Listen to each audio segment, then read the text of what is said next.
नमस्कार दोस्तों, मेरा नाम है अनुपम मिश्रा और आप सभी लोगों का द टाइम फ्रेम में एक बार फिर से बहुत बहुत स्वागत है। दोस्तों, मेरे सामने इस समय ओपन है निफ्टी का डेली चार्ट। इस डेली चार्ट को अगर हम देखें तो मार्केट ने आज हमें एक प्रकार का इंडिसीजन या पॉज कैंडल दिया है। इंडिसीजन कैंडल का मतलब ही यही होता है कि मार्केट कोई ना कोई डिसीजन लेने के मूड में है।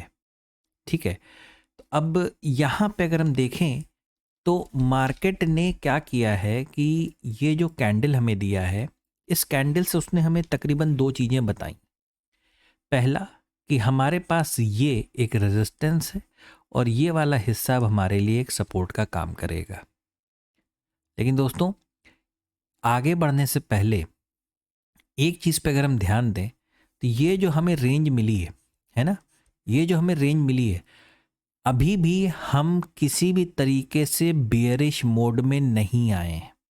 बियरिश मोड में हम तभी आएंगे जब बहुत ज़्यादा ऐसे चांसेस होंगे कि मार्केट किसी बियरिश पैटर्न को क्रिएट करे और उसको फॉलो करते हुए जाए। ठीक है, मतलब कोई ऐसा पैटर्न बने जो उसको फॉलो करे, कोई ऐसा पैटर्न बने जो उसे फॉलो करे। अगर ऐसा कोई पैटर्न क्रिएट होता है मार्केट में तो चांसेस हैं कि हम बियरिश मोड में चले जाएं। एक चीज़ मैं और दिखाना चाहूँगा आपको दोस्तों, इस चीज़ पे अगर हम एक बार ध्यान दें, मैं आपको एक बहुत पुराना चार्ट पे एक हिस्सा दिखाना चाहता हूँ। ये आप देख रहे हैं, है ना, कि ये लेवल या कुछ इस तरीके का हमें फॉर्मेशन मार्केट में देखते हुए मिला। ठीक उसी तरीके से अगर हम यहाँ पे बात करें इस समय, ये देखिए, तो शायद अगर हम इस चीज़ को देखें और समझने की कोशिश करें तो हो सकता है मार्केट में हमें ये भी देखने को मिल सकता है। देखिए दोस्तों, ये सिर्फ एक प्रकार का एनालिसिस है, ऐसा होगा कि नहीं इसकी कोई गारंटी नहीं है। ठीक है, हमें कल की डेट में बस इस चीज़ का ध्यान देना है कि मार्केट ने हमें एक रेंज क्रिएट करके दिया है। अब मार्केट इस रेंज को आगे कंटिन्यू करता है या यहाँ से डायरेक्ट ऊपर की तरफ यानी अप ट्रेंड को कंटिन्यू करता है, या यहाँ से मार्केट नीचे डाउन ट्रेंड की तरफ धीरे धीरे बढ़ना चालू करता है। दोस्तों, इसके लिए करेंगे क्या, इसके लिए हम लोग फ्रेम को चेंज करेंगे। चलते हैं अवर्ली टाइम फ्रेम पे। इस अवर्ली टाइम फ्रेम पे अगर हम देखें तो मार्केट ने यहाँ पे हमें क्या किया, एक बहुत अच्छा रेंज बना के दिया। ये देखिए, एक बड़ी अच्छी रेंज है ये। इस रेंज में जो फॉर्मेशन यहाँ पे हो रहा है, एक रेक्टेंगल टाइप का एक फॉर्मेशन हो रहा है, मतलब मार्केट एक रेंज में है। और अगर हम इस हिस्से को पे थोड़ी नज़र डालें, एक मिनट इसको थोड़ा सा, ये देखिए, देखिए दोस्तों, एक आपको यहाँ पे ना 1 घंटे के चार्ट पे, 1 आवर के चार्ट पे आपको यहाँ पे एक स्विंग नज़र आ रहा होगा। देखिए, एक स्विंग यहाँ पे भी था लेकिन मार्केट उसे बहुत ज़्यादा नीचे तक लाया नहीं और सीधे यहाँ से ऊपर की तरफ बढ़ा दिया।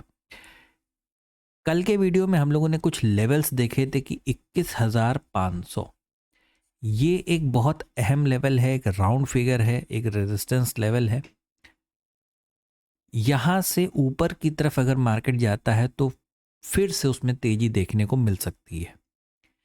लेकिन अभी फिलहाल के जो फॉर्मेशन क्रिएट हो रहे हैं, क्रिसमस नज़दीक है, एफआईज लंबे हॉलीडे पे जा सकते हैं, इन चीज़ों को देखते हुए अगर मार्केट किसी बहाने यहाँ से नीचे आना चाहता है तो कुछ इस प्रकार से वो हमें मार्केट में कुछ ऐसा मूव हो सकता है आने वाले वक्त में देखने को मिल सकता है।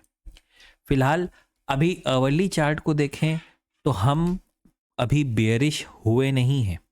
बात को समझिएगा, हम अभी बेयरिश, अभी ये चीज़ ज़्यादा क्लियर आपको हो जाएगी 15 मिनट्स के चार्ट पे। ठीक है, हम 15 मिनट्स के चार्ट पे चलते हैं, इसको अगर समझने की कोशिश करें।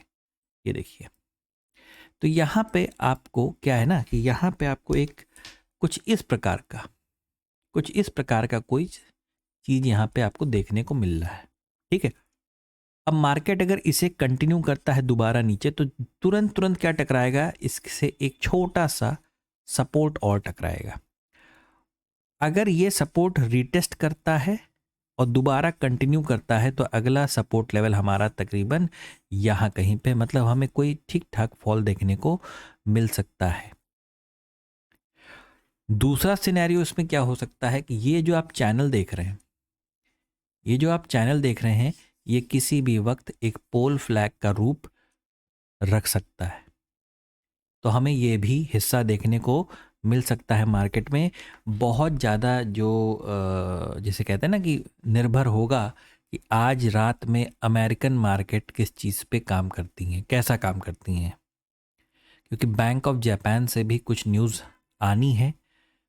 अब वो कैसा रिएक्शन होता है अमेरिकन मार्केट में और उसका इम्पैक्ट हमें कल क्या देखने को मिलता है। दोस्तों बस इस चीज़ का ख्याल रखिए कि आपको डेली चार्ट पे एक इनसाइड कैंडल मिला है। ये इनसाइड कैंडल या तो ऊपर की तरफ कंटिन्यू करेगा या तो फिर नीचे की तरफ, और एक छोटा मोटा सिनेरियो जो बन सकता है कि मार्केट कुछ ना करे, वो भी रेंज बाउंड सेशन में चला जाए। तो ये तो तीनों प्रकार के डायरेक्शन की बात हो गई, ठीक है। लेकिन सिंपल सी वही चीज़ है, अगर मार्केट इस रेजिस्टेंस लेवल को ब्रेक करता है तो थोड़ा सा इस तरीके से, और अगर मार्केट इस सपोर्ट लेवल को ब्रेक करता है तो थोड़ा सा इस तरीके से आप मार्केट को देखने और समझने की कोशिश करिएगा। जब तक आपको अपनी आंखों से कोई चीज़ पूरी तरीके से बनता हुआ ना दिखे, आप आगे के ट्रेड्स को प्लान मत कीजिएगा। बिना किसी कंफर्मेशन के ट्रेड को प्लान मत कीजिएगा। दोस्तों बहुत ज़्यादा कुछ नहीं था बताने के लिए, बस इतना ही सा था। इतना ही सा था का मतलब कि हमें एक प्रकार का सिर्फ और सिर्फ एक इनडिसीजन कैंडल हमें यहाँ पे मिला है। मार्केट इस कैंडल को कैसे रिएक्ट करता है कल के दिन, वो देखने वाली बात होगी। मार्केट ऊपर जाएगी, पेशेंस के साथ आप भी बाय ऑन डिप्स की स्ट्रेटजी पे ही काम करिएगा। ये जो आपका लेवल है, एक बार इस लेवल को देख लीजिए। ये जो आपका लेवल है, ये रेजिस्टेंस लेवल हो गया आपका, और ये हो गया तकरीबन आपका एक सपोर्ट लेवल, यानी 21,495 आपके लिए एक रेजिस्टेंस और 21,350 या 355 आपके लिए एक सपोर्ट का लेवल। इसके ऊपर हम निकलते हैं, मार्केट आपके लिए बाय ऑन डिप्स का रहेगा। हम इसके नीचे अगर आते हैं तो मार्केट आपके लिए सेल ऑन राइस का बन जाएगा, ठीक है ना। क्योंकि अगर मान लीजिए आप नीचे खुलते भी हैं, नीचे की तरफ भी अगर आप आते हैं, तो दोबारा जब वापस आपको जाना पड़ेगा तो अब आपको इस स्विंग को क्रॉस करना पड़ेगा, ठीक है। तो जब ये स्विंग आप क्रॉस करेंगे तो आपको एक बहुत अच्छी तेज़ी दोबारा फिर देखने को मिल सकती है। और जैसा कि हम लोगों ने बात की कि अगर आप 21,495 के ऊपर हैं, बाय ऑन डिप्स की मार्केट के ऊपर काम करने की कोशिश कीजिएगा। दोस्तों ये था एनालिसिस निफ्टी का। आशा करता हूँ कल के लिए आशा करता हूँ कि आपको पसंद आया होगा, समझ में भी आया होगा।